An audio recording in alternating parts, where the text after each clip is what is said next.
and grow a business. This is a beautiful city. This is a city that each and every one of us call home. And we will not tolerate any acts of senseless violence.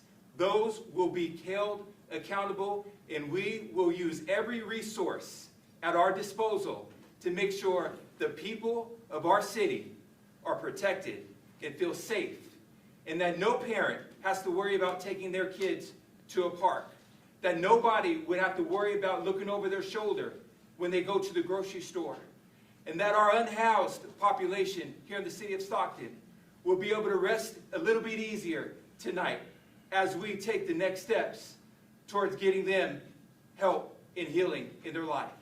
So to the people in blue, to our men and women who serve this community, thank you. To the residents of Stockton, thank you. To the media, thank you. God bless you, and God bless Stockton.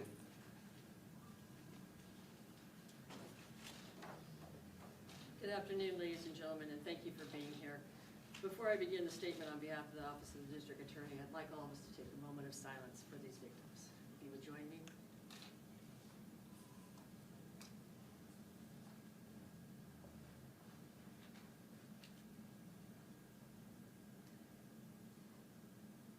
You know, the other day we saw an article in the paper that talked about serial killers in San Joaquin County. Some were not ours. They simply died at CDUCR's facility in Stockton. But the few that were ours, they wanted to emphasize that they had come to our community. But what they missed was that they all had been arrested, successfully prosecuted, and removed from the street. And that's what happened here. So we want to thank our partners in law enforcement, Stockton Police Department, Chief McFadden, thank you, Catherine Nance, Stager, all of them who have worked, their detectives, officers on the street, who have worked so hard and dedicated themselves to ensuring the arrest and apprehension of this suspect. We've worked with fellow local, state, and federal agencies who assisted in the capture of this suspect, Wesley Brownlee.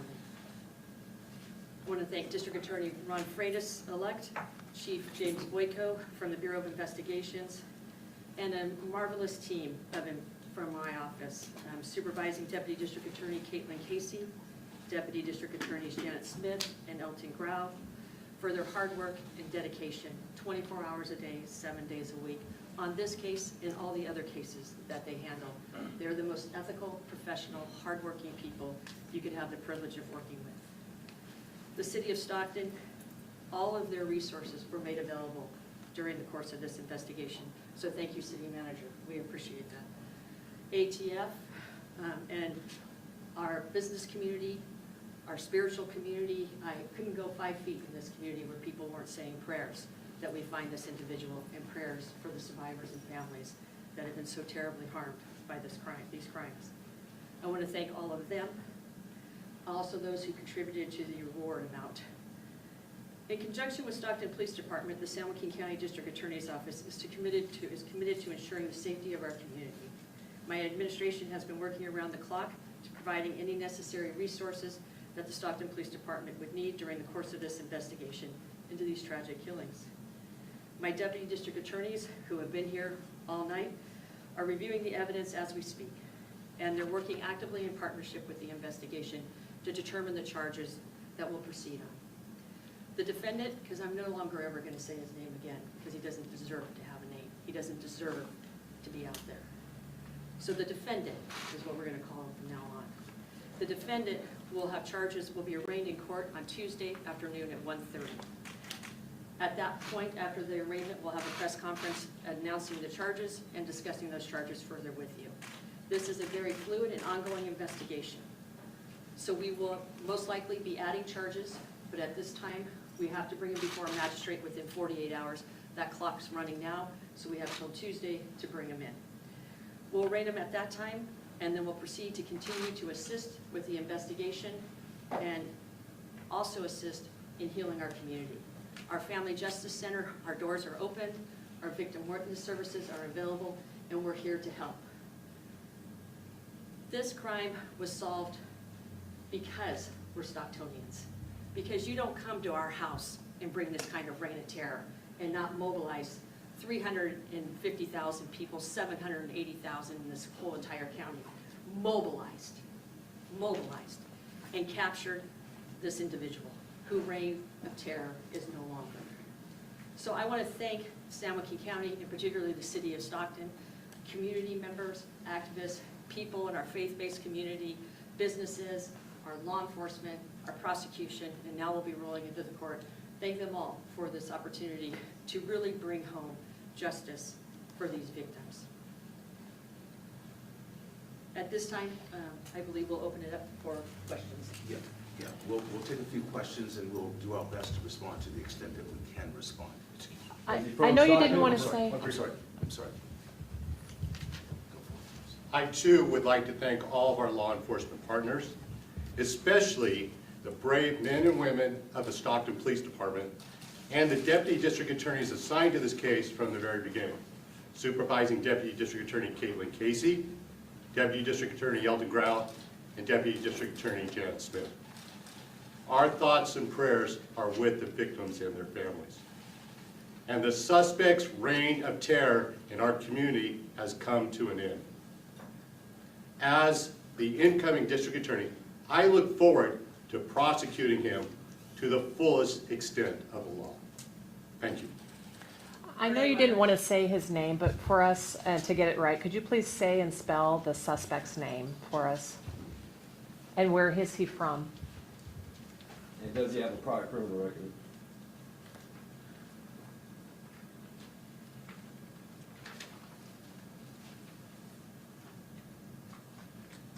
Name is Wesley Brownlee. That'd be W-E-S-L-E-Y. Brownlee, B-R-O-W-N-L-E-E. Is 43 years old and currently resides in Stockton.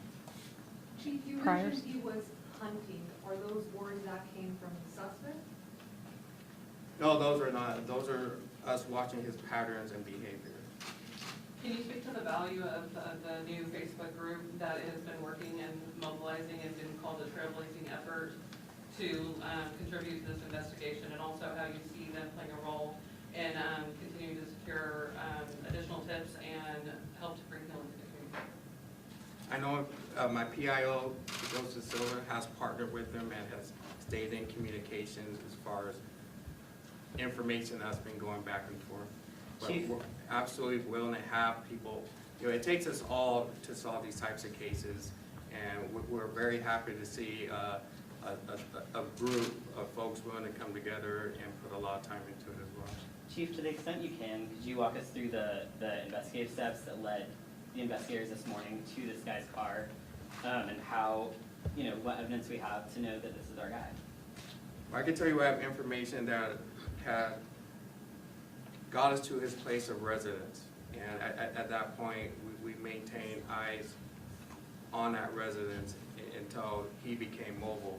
Once he became mobile is when we started to continue following him until we eventually took him off, when we identified that he's posing a threat. Do we know if this person suffers from any psychological condition? That I do not know. Has the police department had run-ins with him in the past? I know he does have a criminal history. I'm not sure to what extent or with what agencies. Can you speak to any possible motive? That I don't know. The firearm he used, is that firearm stolen? Does it belong to him? That we don't know. Absolutely, it's a critical piece of evidence that will be processed. Is he a long-term resident of Stockton, or has he been back and forth between Oakland? I believe he has lived in different cities in addition to Stockton. Do you know how long he's lived here for kind of continuous time? No, I don't. Are you able to tell us any connection, whether his residence or otherwise, to the neighborhood in Stockton where a lot of these killings took place in, you know, near I-5 and the Calvaries? That I don't know specifically. I do know where he lived wasn't too far from one of our homicides. Can you say which one? He lives,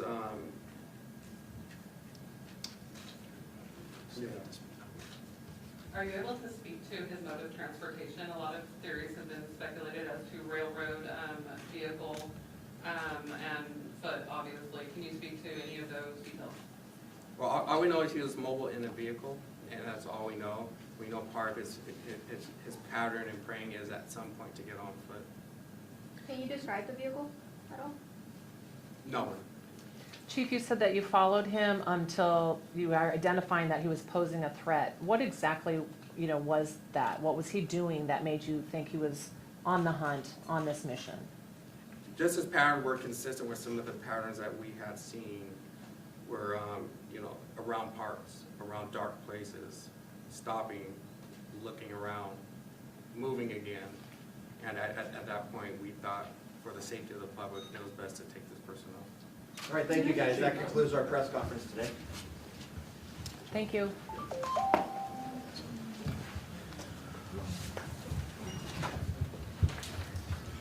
These images on the wall will also be on our Facebook page following the press conference. Joe, I missed where they picked him up. It was Winslow and something? Winslow and Village Green Drive. Village Green? You're gonna lift this one up too. Winslow and Village. Yeah, that's right there. Oh.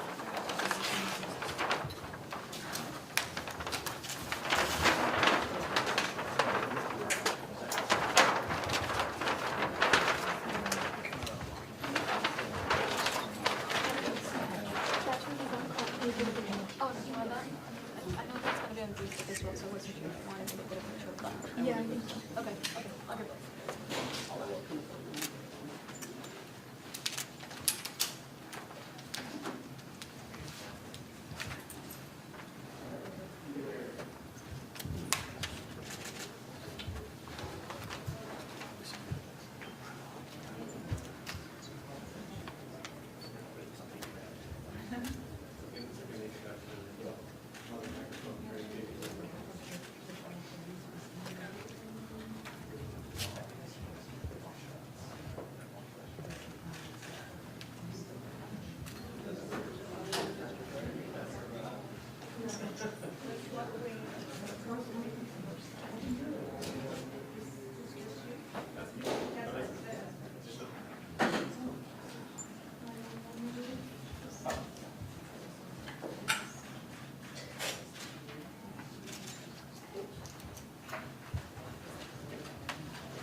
Do you have your pouch for this? Oh, you should do it.